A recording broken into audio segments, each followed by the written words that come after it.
This violin is made by another of the great painters of the 18th century. It's made by George Romney, who's born in the 1730s, so he's 40 years younger than Hogarth, but they overlap and sort of belong to the same circle in many respects.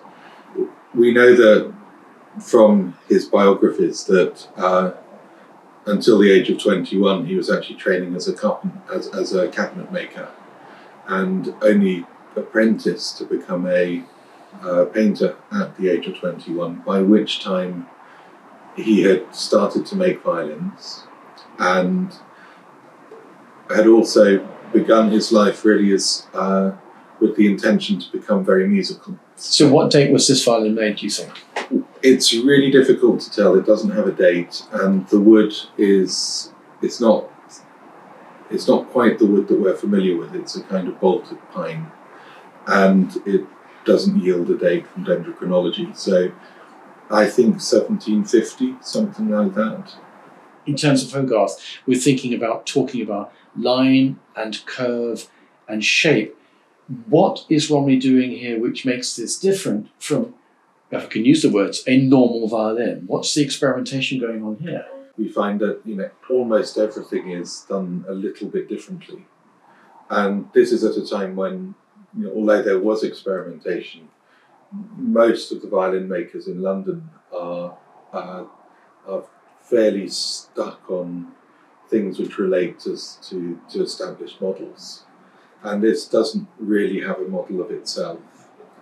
You'd normally expect the bridge to be halfway up the sound holes, but this is actually almost two-thirds of the way up the sound holes. So if you're accustomed to looking at violins, it almost looks like the bridge is in the wrong place. In fact, is used what we call the nicks of the sound holes.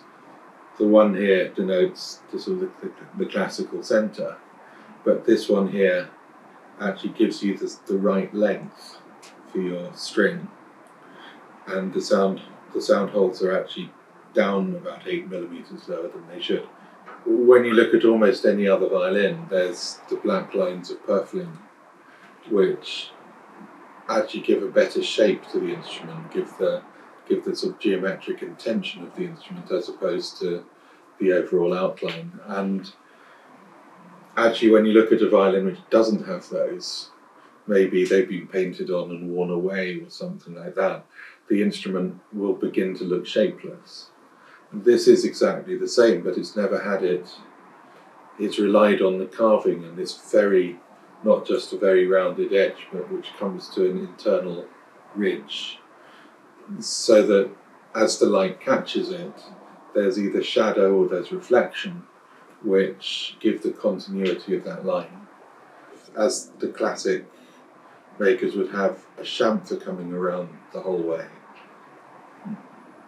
And that's your only difference between a flat surface and a faceted chamfer.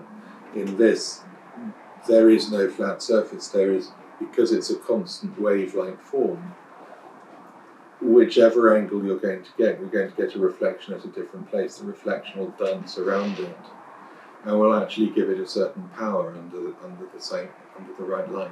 And he's also introduced some sharp edges where you wouldn't normally expect to see them, like for instance the edge of the fingerboard, which is, have you ever seen that before on a violin?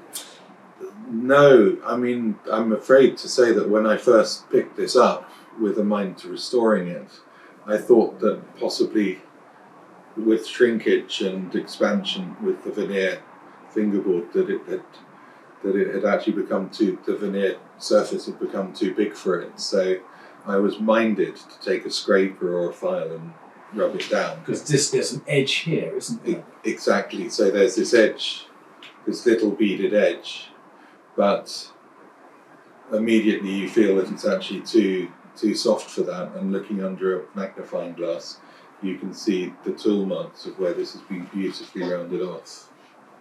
And we have a thing called a nut here, which every violin has. It's where the strings have to go over, and it wouldn't be inaccurate to say that the nut is normally just a piece of raised wood, but Romney has been so minded that as this feathers down, becomes thinner and thinner, it needs to come to a final end.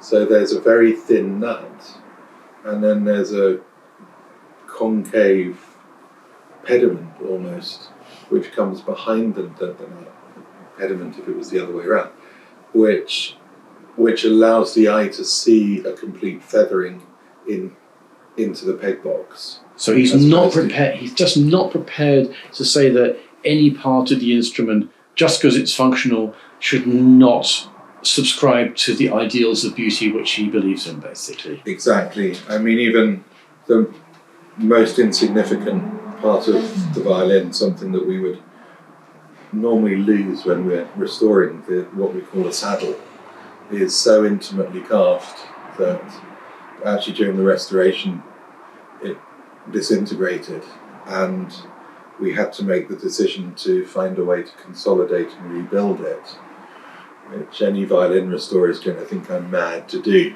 but because the nut is so cut in order to continue that line. In order to continue that line, it became very important for me to, even if I was to replace it like for like, that wouldn't be the originality of the instrument. So it was important to actually restore about half of it in order to put it back so it had the originality, so we could show what Romney's intentions were. One of the things which Hogarth wrote a great deal about in the 1750s was the relationship of his ideas of beauty to things being in motion, movement. And how much do you think Romney was thinking about what happens when this violin is literally turning in the light? I'm seeing the sunlight catching it and seeing what happens as you turn it around. Do you think this is something he was interested in? He must have been. I mean, a violin starts off with a shiny surface, so every violin is going to dance in the light because of the nature of the glossy varnish and the lightness of it, which catches reflections, and it's just, it's almost that there are three, in the areas of detail, there's three modes. There's the mode where there's no reflection. There's a mode where there's shadow which has been cast, which amplifies what's there, and equally when there's direct light on an area, which also amplifies what's there. So you've got this constant change, unlike a classical violin where you've got, for example, the edge work, there's a smooth transition around.